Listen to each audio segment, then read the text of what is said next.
Voilà, donc c'est tout bon, ça enregistre. Bonjour à tous et bienvenue. Vous l'avez lu dans le titre, je ne pratique plus le sexe dans les rêves lucides. Et la raison à cela est très simple. En fait, j'ai récemment lancé une carrière dans les films de charme. Oubliez ce que je viens de dire, je n'ai ni le temps ni les attributs génétiques pour me lancer dans un tel projet. Par contre, dans cette vidéo, je vais t'expliquer pourquoi effectivement je ne pratique plus ces choses-là dans mes rêves lucides et pourquoi tu devrais peut-être en faire de même. Si tu regardes cette vidéo mais que tu n'as encore jamais fait de rêve lucide, pas de panique. Tu peux rejoindre la Lucid Dream Team en t'abonnant à la chaîne. Et je te redirigerai en fin de vidéo vers un lien sur un guide complet qui t'apprendra les bases du rêve lucide. Alors, est-ce que faire l'amour dans les rêves lucides est une bonne chose? Oui, et c'est même l'une des choses que j'ai préféré faire dans mes rêves lucides. Mais alors pourquoi ne pas se laisser quelques opportunités de ce beau plaisir, surtout si je ne risque rien pour ma santé? Générique. J'ai pas de générique.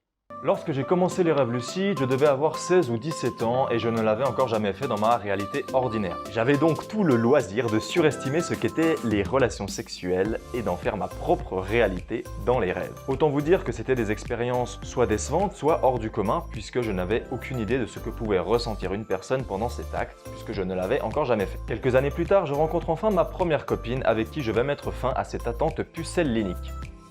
Faudrait ajouter ce mot au dictionnaire, tiens. Allô la rousse? Oui, alors elle est pas rousse et elle m'emmerde. Continuons. Disons que quand on est plus jeune, on pense vraiment beaucoup à ça. Non, en fait, tout le temps, on pense beaucoup à ça, mais en grandissant, on a tendance à penser qu'il y a moins de choses à découvrir, ce qui dans les faits est plutôt l'inverse. Mais cette vidéo n'étant pas un cours d'éducation lucido-sexuelle, elle pense que je la harcèle et elle a appelé la police. Donc arrête en fait, tu peux arrêter, genre vraiment. On va arrêter. C'est donc avec cette première copine que j'ai pu entrer dans l'univers magique des relations physiques. Ce que Mathéo essayait de vous dire, c'est que... Tout le monde a compris, Doc. Tout le monde a compris. Que j'étais un gros porc. Tout le monde. Même Philippe.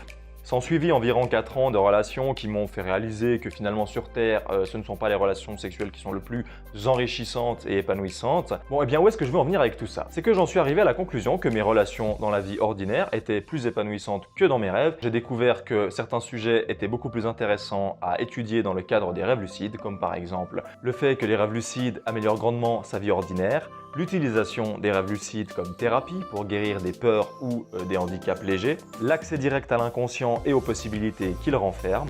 Je suis d'ailleurs en contact régulier avec un étudiant en kinésithérapie à l'université de Liège qui réalise en ce moment son master sur le thème des rêves lucides en collaboration avec l'université du Wisconsin, que j'aimerais d'ailleurs intégrer dans certaines de mes vidéos pour vous apporter une vision beaucoup plus carrée et scientifique de certains sujets qui le méritent. À présent, j'aimerais vous parler de 5 faits sur le sexe dans les rêves lucides qui je pense va vous intéresser et qui auraient pu se retrouver dans la section questions de la vidéo si je ne l'avais pas fait. C'est parti. Fait numéro 1, il se peut qu'en ayant un orgasme dans votre rêve lucide, les draps s'en souviennent le lendemain. Il est donc faux de croire qu'on ne peut pas lâcher la pression pendant la nuit. Il est aussi vrai qu'il peut y avoir un orgasme pendant le sommeil sans y avoir aucune trace dans la vie réelle. Dans un rêve lucide, vous n'avez pas vraiment le temps de draguer votre partenaire. Aussi, il est normal de ne pas être un parfait gentleman, si vous voyez ce que je veux dire, dans les rêves lucides.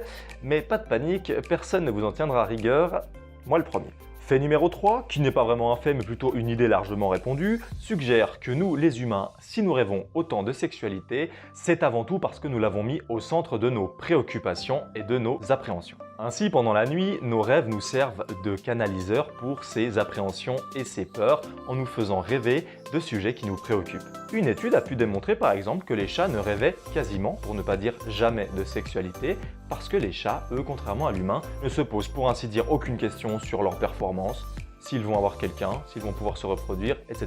etc. Fait numéro 4.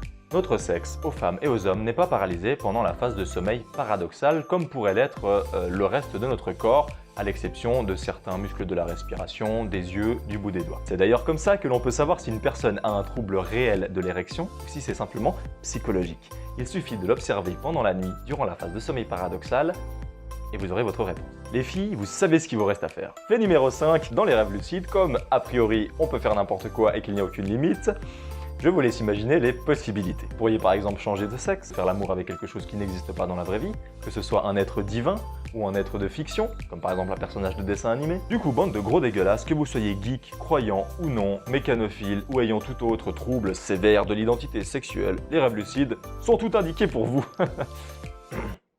Et pour toi qui n'aurais encore jamais fait de rêve lucide, pas de panique, je te mets un lien juste ici sur mon livre audio qui t'expliquera toutes les bases de A à Z pour commencer l'aventure. Voilà, avant d'y aller, j'ai encore une dernière chose à vous dire, c'est que je vais changer probablement le nom de la chaîne YouTube car je me professionnalise dans le rêve lucide et le pseudo actuel n'est pas du tout sérieux et n'est pas du tout adapté à ce type de communication. C'est pour ça que voilà, je pense le changer. Si tu as des idées, des suggestions, je t'en prie, fais-nous en part dans la section commentaires de cette vidéo. Voilà, c'est tout pour moi. Je te donne rendez-vous la semaine prochaine pour une probable vidéo FAQ sur les sujets du rêve lucide. En tout cas, en attendant, moi je te souhaite une excellente journée et de beaux rêves lucides.